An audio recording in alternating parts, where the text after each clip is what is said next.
What were the biggest challenges that you faced when you started the BU wrestling program?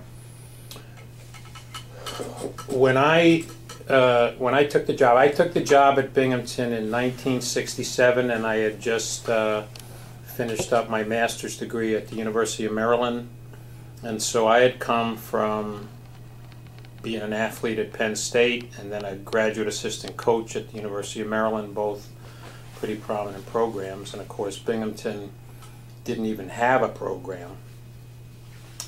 And probably the biggest challenge from the get-go is I took a job, and honestly I did not realize it at the time I took the job, at a school that didn't really like intercollegiate athletics. When I can remember when I interviewed for the job, it was during the summer and there were no students on campus. And again, you have to remember now, this is in the late 1960s, right? Just when all the Vietnam War protest stuff was really heating up and cranking up. And so when I interviewed for the job, there were no students on campus, and the school then was a small school. It was 1,500 students. It was Harper College, and I mean, maybe a little bit more than 1,500, but I think less than 2,000 students, so it was more like a private little liberal arts college. And when I started, actually classes started and the students came back in September, I could not believe what I was witnessing, because I was a guy, you know, I had hair back then and it was a crew cut, and I had a crew cut all through Penn State and at the University of Maryland. And man, this was like, these kids were, everybody was smoking dope and stuff. It was a free-for-all. And so I thought, woo, this is going to be a challenge. Then the next thing is, so I figured, okay, we're starting a program. New York State has great wrestling, and you know, I was pretty well known on Long Island, where I went to high school at Huntington High School. And so I crafted a letter and a kind of a questionnaire and stuffed them all in envelopes myself, and I had this mailing of about 500 boxes of letters that I was going to send out to all the high schools in New York State that had a wrestling program. And the other coaches said, what are you doing? I said, what do you mean, what am I doing? I said, I put together a letter to send. They said, you can't do that. You're not allowed to do that here. You're not allowed to recruit. You have to wait until a student contacts you. So I said, well, why would a student contact me if they don't even know we have a wrestling program? I have to let people know we have a wrestling program. Otherwise, nobody will ever contact me.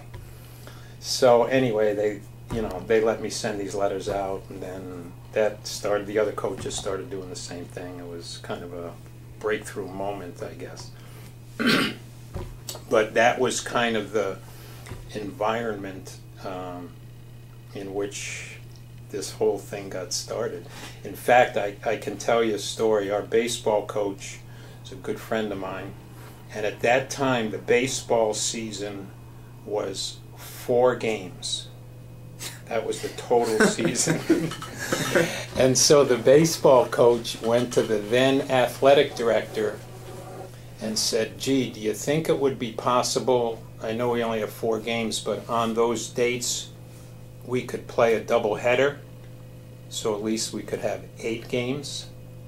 And the then athletic director said to the baseball coach, you have to decide whether you want to be a physical education teacher or you want to go to Yankee Stadium. That's what he told the coach. So that was the culture, that was the environment, and obviously it's progressed, and you know, Binghamton, the Bearcats are, you know, a great Division I program now. But boy, I'll tell you what. So that was a huge challenge.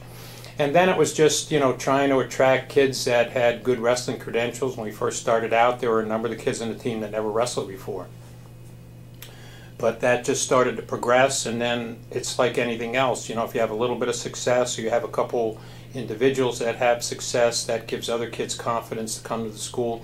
The one thing I would say, though, is Binghamton was and still is, you know, it's the crown jewel academically in the whole SUNY system. So we were able to recruit kids that maybe were a little bit below the admission standards for Ivy League schools, or came from families that couldn't afford to go to an Ivy League school and you know, wanted to go to a good state school.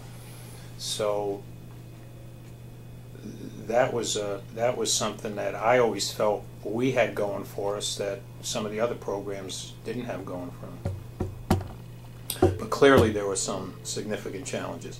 I also had a heck of a lot of support and generated a lot of support and goodwill from many, many people on campus, a lot of faculty, a lot of administrators, you know, people in the residence halls and so forth that really got behind the program. And I think it was partly because the kids we were recruiting were great kids and worked hard and did well in school and all of that kind of stuff.